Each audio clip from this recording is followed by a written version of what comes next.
Hey guys, it's Emily. Today I'm going to talk about my experience at Metallica's M72 tour, both nights in Philadelphia at the Lincoln Financial Field Stadium. Alright, now first night of the M72 tour in Philly, Friday, May 23rd. I went with my dad and his friend who actually brought us to Philadelphia, where we also met at Chili's right before leaving to Philly. Now, I was really excited for this Friday night with the lineup being Ice Nine Kills, Limp Bizkit, and Metallica. Because even if they're bands that I might listen to a bit more casually, I still really like the songs that I've heard them put out, and I think they're really cool bands that I thought would be great to see one night. This was my fit for night one, and to be honest, it was really hard to come up with an outfit for Ice Nine Kills, Limp Bizkit, and Metallica because I feel like they all have different styles, but I think I put it off alright. My makeup was inspired by Spencer Charnas, the lead singer of Ice Nine Kills here. Eventually, we finally got to the Lincoln Financial Field Stadium, and it was my first time there, so it was pretty cool. Also, I should mention that I was in the general admission area for both of the nights on the floor. So, yeah. And this is when the first band of the night, Ice Nine Kills, starts.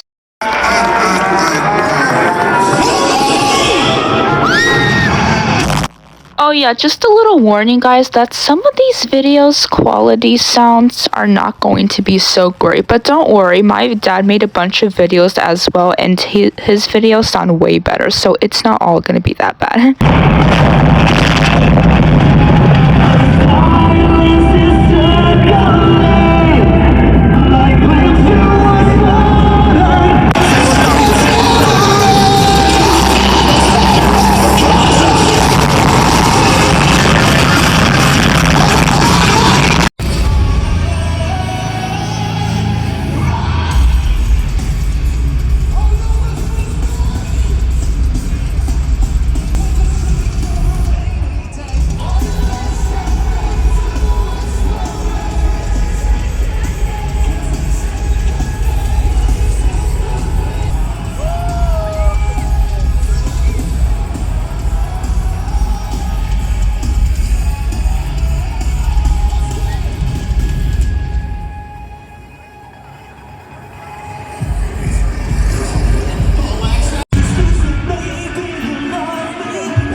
and they were pretty great. We couldn't fully see them much, to be honest, on stage. Well, other than when the members got like right in front of our section, which was always so cool when they did that. At least we had the screens up there so we could see them that way at least. And we did also move around the floor a few times till we eventually found one spot. And when we were in that spot that we ended up being in for the rest of the night, at the end of Ice Nine Kills set, I'm pretty sure it was the bassist Joe pointed at me twice, both on stage and when walking off the stage. Also, I really liked all the characters in their set. Now, speaking of seeing band members walking off stage, the next band was Limp Bizkit, and we got to see them walk onto the stage, including the lead singer Fred Durst.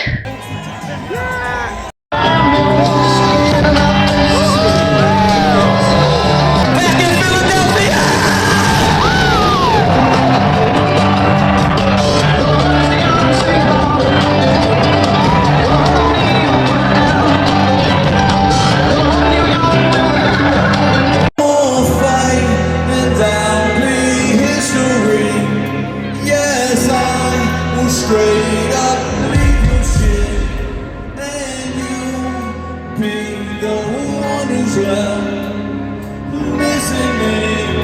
Yeah, this album already know format. This album will stand up and say, I'ma do things my way.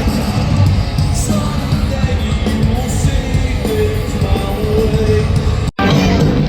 Philadelphia, 3, 2, rock the fuck out.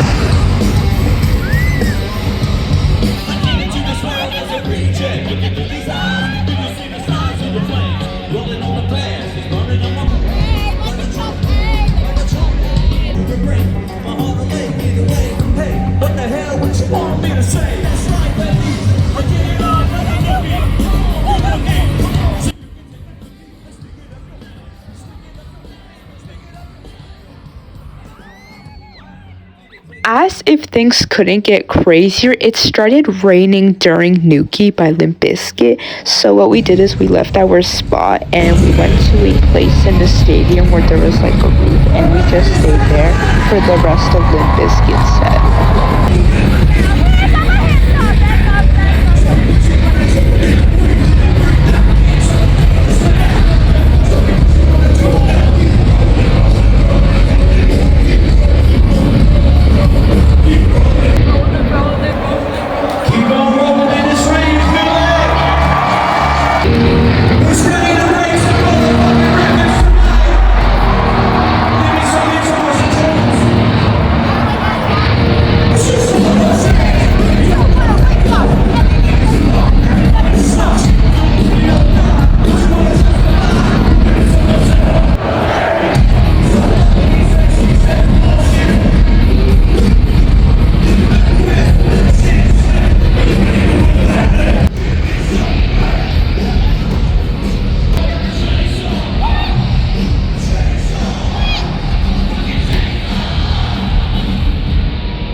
They were great as well, and even though it was raining a lot, that didn't stop them, and they just kept performing like it was nothing. So that was pretty cool, and I respect that.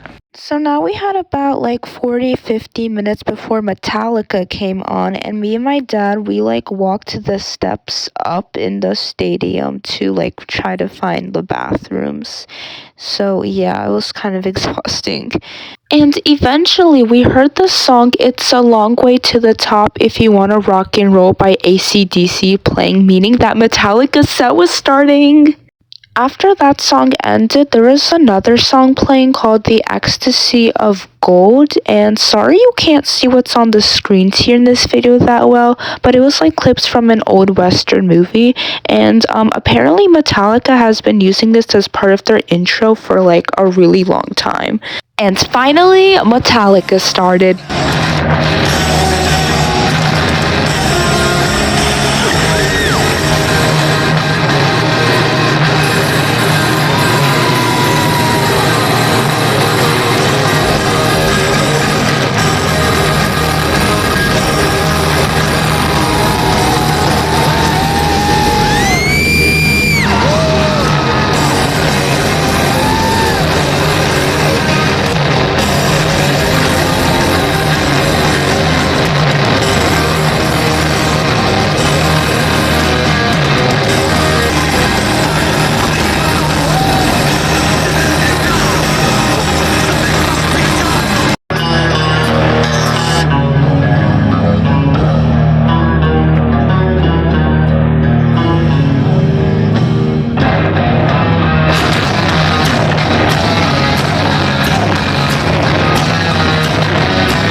This next song is from one of our albums.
Need to know about the Metallica family is they like their music heavy. Isn't that right? Do you want heavy? Do you want heavy? Metallica gives you heavy, baby.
Let's see.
Well, since I was at a concert with my dad, that means we had to leave halfway through the last song, so we did leave through Master of Puppets, and yeah, that was the end of the night, which was a great night, of course. I mean, we're seeing one of the most iconic bands, Metallica, in general admission, so yeah, even though we couldn't always see them at all times, they did at least come to our side like several times often, and we could still see them on the screen, so I can't really complain. Alright, now it's time to talk about night 2, Sunday, May 25th. Now, I wasn't actually planning to go to both nights of Metallica, however, my dad had a friend he was gonna bring along that couldn't come along anymore, so he asked me if I would be interested in going, and I was like, yeah, sure, because, I mean, I love going to concerts, and I thought it might be interesting to see Metallica again and the other two bands for the first time. This time, my sister Sam came along, and here's us in our fit slaying, and oh yeah, my dad did get me that Metallica shirt during the first night. The first opening band of the night was called Suicidal Tendencies.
And they were not bad and pretty cool when the lead singer like walked right through us. That was pretty crazy.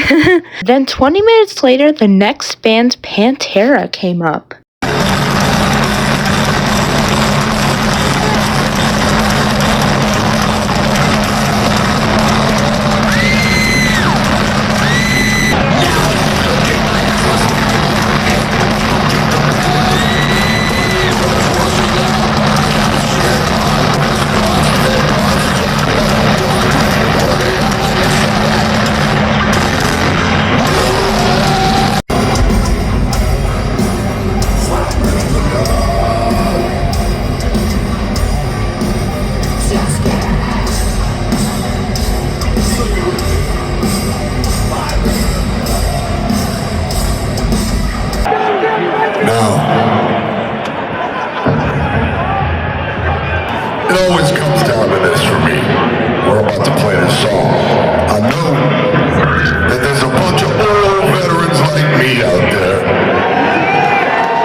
And then there's the fucking strength and power and the energy of the youth. All the young out there, man. Fucking awesome. Awesome energy. So I'm trying to combine this shit. So hey, all you youngsters out there, find your nearest old motherfucker. And chances are he's probably singing some lyrics. And y'all can catch on. I want to see you youngsters out levitate off the ground on this next song.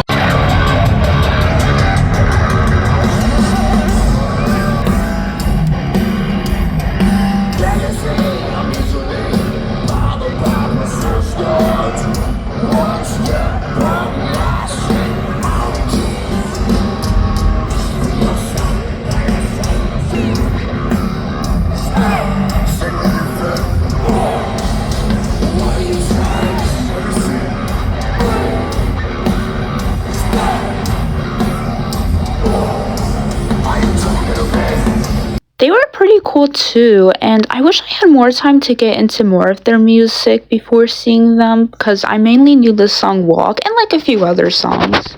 I even saw the lead singer Phil on Selma walk past where I was, and I didn't get a very good video of it sadly, but yeah, I did see him. My boyfriend Roy is actually a big Pantera fan, and I feel kind of bad that I saw his favorite metal band before him. Alright, now back to Metallica. I think they might have started a little bit later than Friday, like closer to 9 o'clock, but after the AC/DC song, the same one, and the Ecstasy of Gold song, they were back.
So we left halfway through the last song, which was pretty chaotic with all these balls just flying around.